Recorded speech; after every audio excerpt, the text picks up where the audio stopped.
Tanggal 27 Mei tahun 2006, tepatnya sekitar pukul 5:53 waktu Indonesia Barat, masyarakat Yogyakarta dan sekitarnya berhamburan keluar rumah untuk menyelamatkan nyawa mereka. Hal ini dikarenakan adanya peristiwa dahsyat yang mengancam nyawa mereka, yaitu Gempa Yogyakarta 2006. Wilayah Indonesia bagian selatan, terutama yang menghadap ke Samudra Hindia, seperti Pulau Sumatera, Pulau Jawa, Pulau Bali, dan Nusa Tenggara, harus menyadari bahwa wilayah mereka memiliki potensi bencana yang sangat dahsyat, di mana terdapat pertemuan antara lempeng Eurasia dan lempeng Indo-Australia yang bersifat konvergen di Samudra Hindia. Lempeng Indo-Australia bergerak ke utara dan menunjam lempeng Eurasia yang berada di Indonesia. Bahkan, lempeng Indo-Australia yang menabrak Pulau Jawa memiliki kecepatan sekitar 7 cm per tahun dan merupakan salah satu pergerakan lempeng tektonik yang tercepat dalam puluhan juta tahun terakhir. Tentu saja, kondisi ini memberikan sinyal bahwa adanya potensi gempa megatrus di wilayah Samudra Hindia.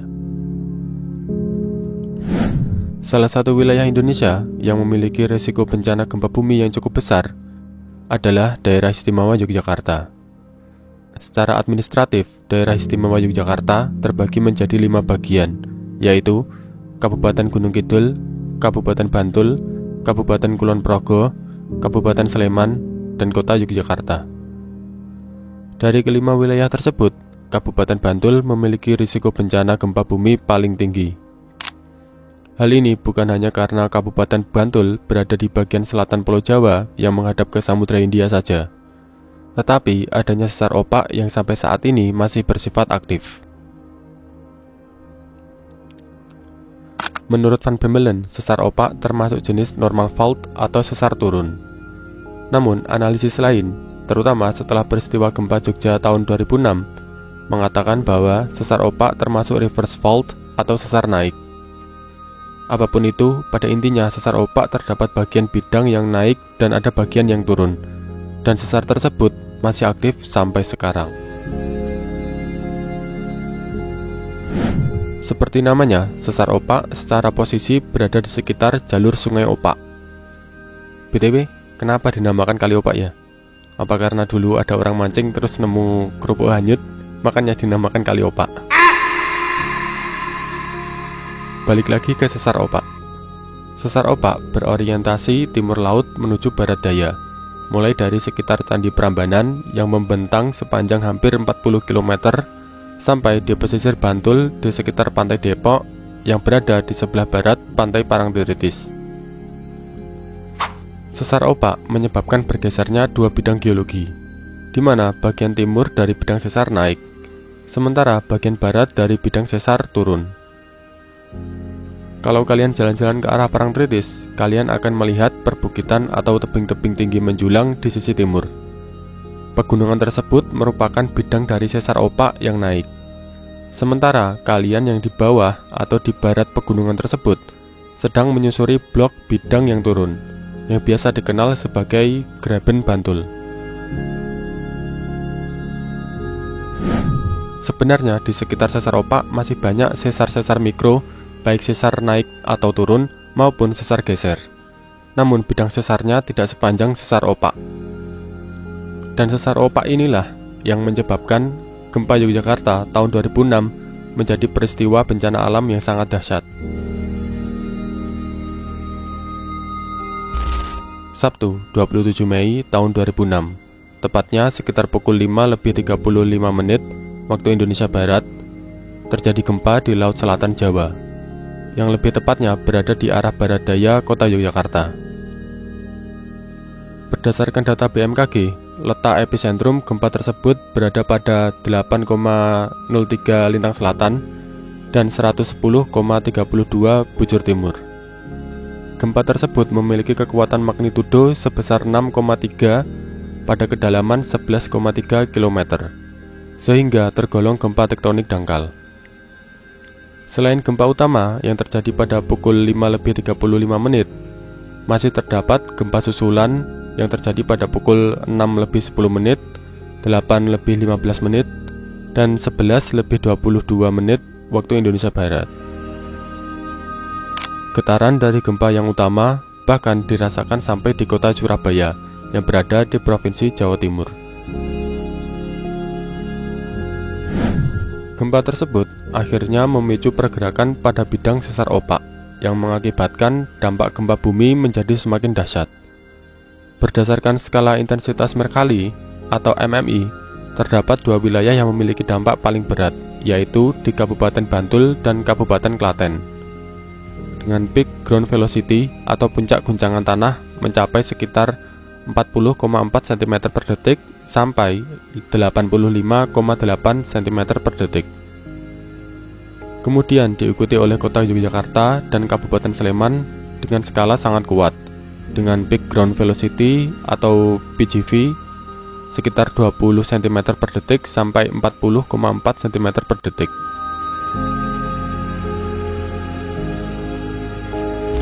Dengan guncangan tanah yang begitu besar akibat adanya sesar opak, tentu saja gempa tersebut dapat menyebabkan kerusakan bangunan yang sangat berat. Dan benar saja, mayoritas bangunan yang terbuat dari batu bata hancur lebur bahkan rata dengan tanah. Berdasarkan data, total terdapat 12.073 rumah yang rata dengan tanah, serta terdapat 1.950 rumah yang mengalami rusak parah.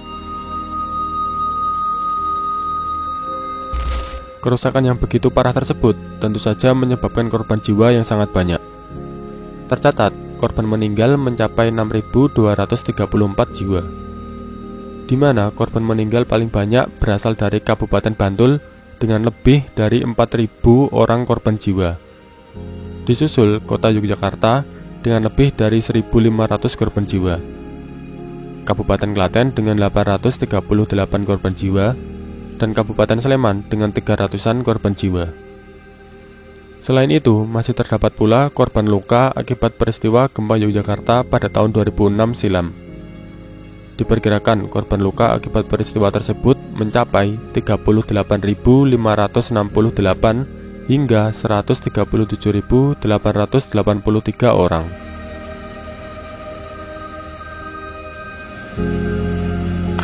Selain rusak-rusaknya rumah-rumah warga, gempa Jogja tahun 2006 silam juga menyebabkan kerusakan pada beberapa situs bersejarah di wilayah Yogyakarta.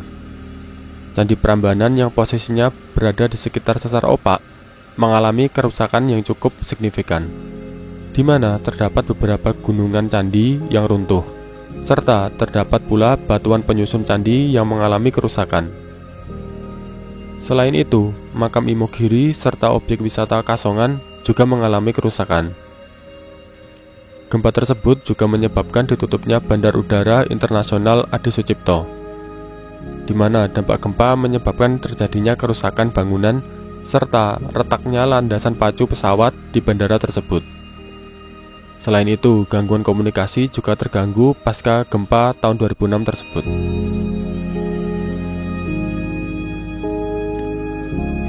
Gempa Yogyakarta tahun 2006 menyebabkan kerugian finansial yang diprediksi mencapai 29,1 triliun rupiah, dengan kerugian lebih dari 90% pada bidang privat dan swasta, seperti pemukiman warga dan usaha.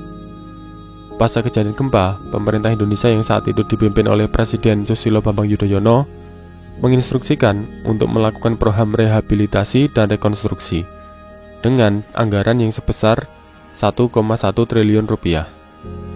Selain itu, berbagai negara seperti Amerika, China, Jepang, Australia, Uni Eropa, dan negara-negara yang lainnya juga menyalurkan bantuan untuk program rehabilitasi serta rekonstruksi pasca gempa.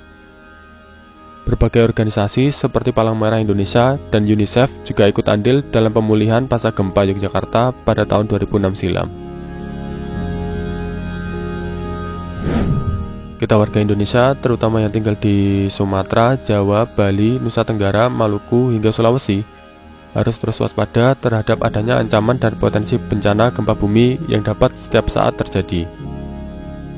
Pendidikan kebencanaan harus terus digalakkan, terutama di sekolah-sekolah, agar masyarakat ke depannya dapat memahami dan mengantisipasi risiko bencana di wilayah mereka, terutama yang tinggal di wilayah pesisir serta di area sesar aktif seperti di Kabupaten Bantul. Jika terjadi gempa bumi, tetap tenang, segera keluar rumah, hindari bangunan, dan segera lari ke tempat yang terbuka. Sekarang saatnya baca komentar warga bumi. Let's go. Dari @males ngetik. Andaikan hilir Sungai Bengawan Solo kagak dibelokkan, kemungkinan besar di zaman sekarang Pulau Jawa dan Pulau Madura menyatu akibat endapan sedimentasi. Ya bisa saja sih. Mungkin berapa ribu tahun ke depan bisa menyatu. Tapi ya belum tentu. Siapa tahu di zaman modern pemerintah juga melakukan pengerukan di wilayah hilir Sungai Bengawan Solo di Selat Madura, atau mungkin juga dibelokkan sama pemerintah zaman modern. Ya semuanya bisa terjadi. Nice, next.